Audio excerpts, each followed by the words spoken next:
Hey guys, it's Dan from the Bump Boys here as I have King William and Joey the Dream as I'm going to throw it over to Joe for the start of SmackDown. What's up, guys? I'm going to jump right into SmackDown. SmackDown start off with the former CEO and chairman of WWE, Mr. Vincent Kennedy McMahon, came out to address the WWE Universe. We thought he was going to talk about scandal. Some people thought it was just going to be him in character. He basically said, now, then, forever, and he added now together. So, like I said, I didn't expect to see any AEW stuff. We got hooked and swerved tonight. So I'm going to leave it at that. If you have any questions on what's going on, you can check out the video on our page. We did a quick video about that, getting you caught up with the Vincent Kennedy McMahon angle. But was there anything you guys want to add to this segment? I want to say is literally a ratings grab, and they're making him look like the victim. I want to say make him look like the victim. I want to say victim. I would just say. I read it. It's not like he did it, but no, I'm not saying they're trying to paint him in a nice. That's not making him. They're not trying to paint him in a nice. I think what they're trying to say is, hey, we paid her the money to hush, so this all should go away. You can't bring up old shit that you basically settled out of court, theoretically. Yeah, I know that, but they were comparing this to the one after, I think was like in September of 2001. It was they hyped it up as like 9/11. Yeah, after like the one Stephanie came out after Vince went on the trials, the steroid trials. Yeah, if you remember that one. Mm-hmm. Oh yeah, I remember that. So just this is some grade A bullshit. Riddle comes out, cuts a Randy. We miss Randy promo. I thought this was kind of mediocre. It's kind of annoying at this point. Keep bringing up Randy. So I'm just jump right into the. Can I make a comment about this? I got a comment about this section. This was the perfect night.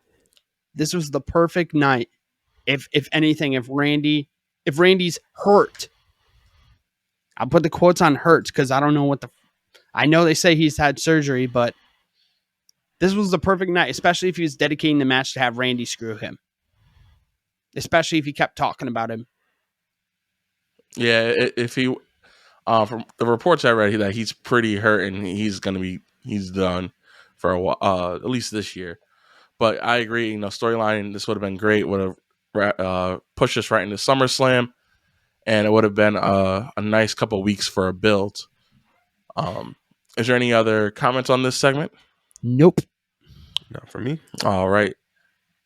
We jumped in next to the last laugh match where Madcap Moss defeated Happy Corbin. Corbin is now 0-3 against Madcap Moss. Madcap is having a great, strong debut as a singles guy. And then Corbin thought it'd be smart to call out Pat McAfee, which just ended really badly for him. So it looks like we're getting a McAfee and Corbin feud. Well, what do you think about the segment? I don't really think we really needed like the last laugh match. I thought the Hell in a Cell match kind of basically summed it all. You could have maybe written off Corbin, and I feel like we're gonna go back to bum ass Corbin again. Where he's broke, looking all fucked up. SpaghettiOs on his shirt. It was okay. It was okay segment, and I don't know how I feel about the McAfee part. I'm 50-50 on it. Honestly, it's a good match. Like at least book. You got to start booking for SummerSlam. So I think McAfee Corbin SummerSlam. You build it out. Yeah, that far.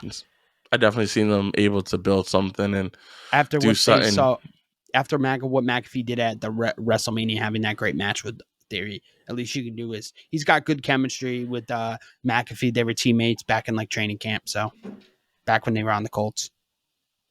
Yeah, something new. I guess you could say it's unique. Something that was not unique was the New Day versus Jinder Mahal and Shanky. Them repeating the music thing, Cobra thing from Santino's gimmick from back in the day.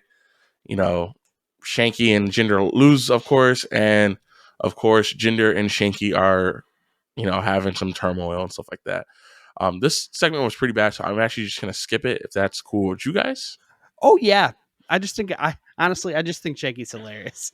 I don't know why, but I just think every time he does it, it's just so random. I'm just like, oh See, my I don't. fuck. Yeah, I just find it. I'm indifferent about it, but it's not. I could care less. Yeah, make him the acting Big E couldn't member. care less. Make him the acting New Day member.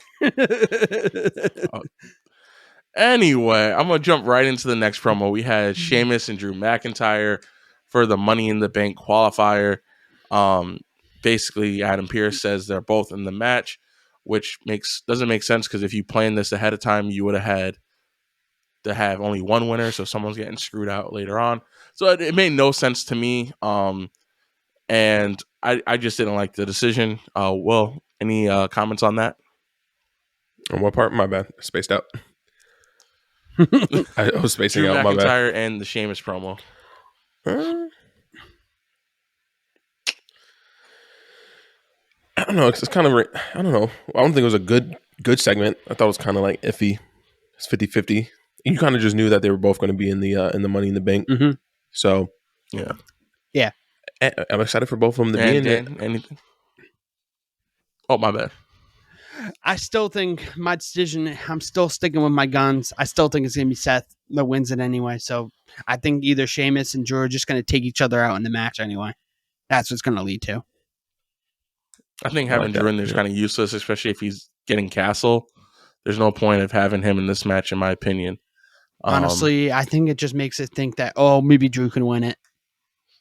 Yeah, it's for the kids, I think, at this point. Then we did have a Raquel Rodriguez versus Shayna Baszler match. Raquel won easily, handily. And we had Lacey Evans on commentary, and this commentary was very awkward. A lot of dead air in there, Lacey would fill in with McAfee things, and they have it, ooh, and then would just go quiet for a while.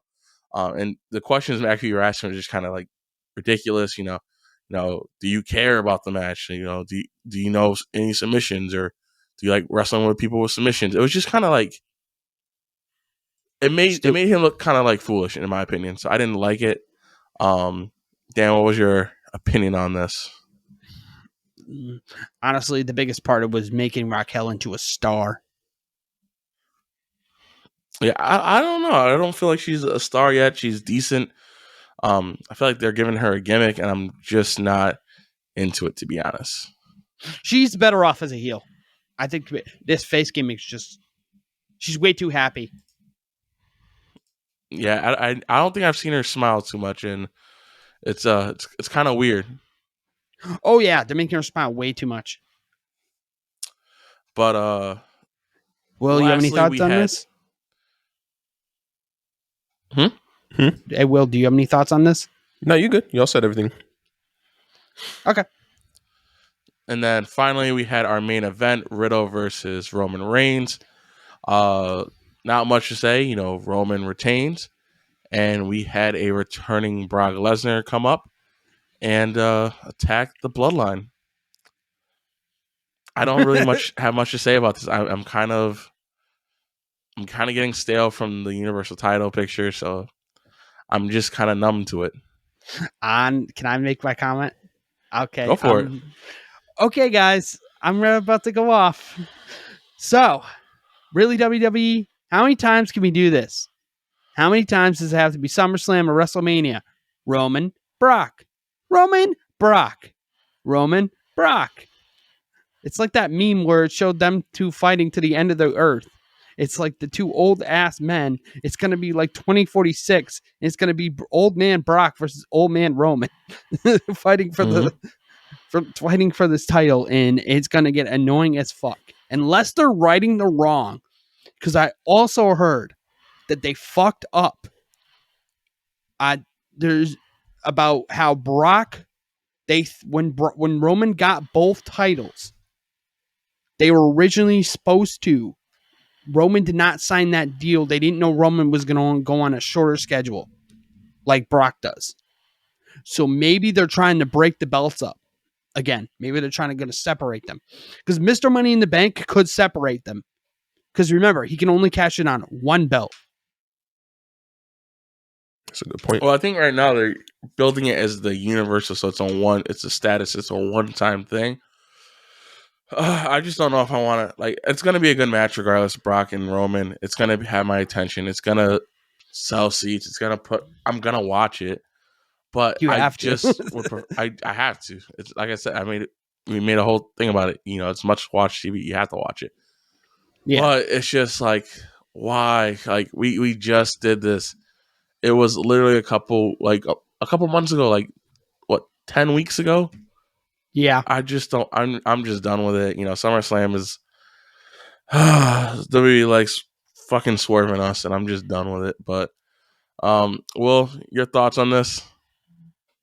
They're building to do a WrestleMania. What was it? 32 all over again, basically. Roman versus to Danny's point. Roman versus Brock, and then Seth's going to cash in. Deja vu repeats itself. It's just going to be. It's like a circle. It's just going to repeat itself. Nothing new, nothing refreshing. Honestly, I kind of like that, and honestly, that Riddle match, I thought Riddle was that was actually a really great match. We didn't really talk about the match that much, but it was it really was a great match by both of them. They gave them time, and I thought they were going to get a lot of time. I think it was a decent match. The thing that hurt it, in my opinion, was it being televised. There was, I think, 2 or 3 commercial breaks. And when you're watching a title fight, a title match, you don't want to be like, you don't want to see one person gets the upper hand and then, you know, we come back and now they're in a wrestle. They've been in a wrestle for like 20 minutes, or 10 minutes. That's just not something I want to see in a title match. I want to see it from start to finish. And if you think about it, half of it was commercial, so we didn't get to see half the match. So half of it was wrestled. So I just don't think it was a decent match. I think once you had your areas where, you know, the camera's rolling, it was decent. It was pretty good. But, you know, overall, I was unimpressed with the whole situation. Yeah, I understand. Especially, I just like all the close calls. A lot of close calls. I thought it was a good match. I thought for a second, maybe for a second they were going to pull it because maybe they want something big to like get off the Vincent stuff to pull something. Vince gonna sell, man. Vince sells. This motherfucker's been doing this shit since fucking forever, so it is what it is. He's gonna die writing. Right. He's gonna end up die writing Raw or something. Like 9:58, he's gonna like die right before he has to submit the script for Raw. Just be in the back room, just knock the fuck out. So what'd you guys rate it? Oh, ratings. I'm giving it a 6.1. 6.6. It's a little harsh. I think like a 7. I thought it was pretty good. Wasn't like overly, amazing, but I don't know. I'm kind of excited for Shotzi versus Aaliyah. I don't know. That's my. I kind of figured. I think that's the only match I'm looking forward to. I don't know. I feel like they push stars who shouldn't be pushed. Like I feel like Max Dupree. Did Max Dupree have a segment tonight? Oh, he did have a. Oh, he did, but he said the lighting wasn't right.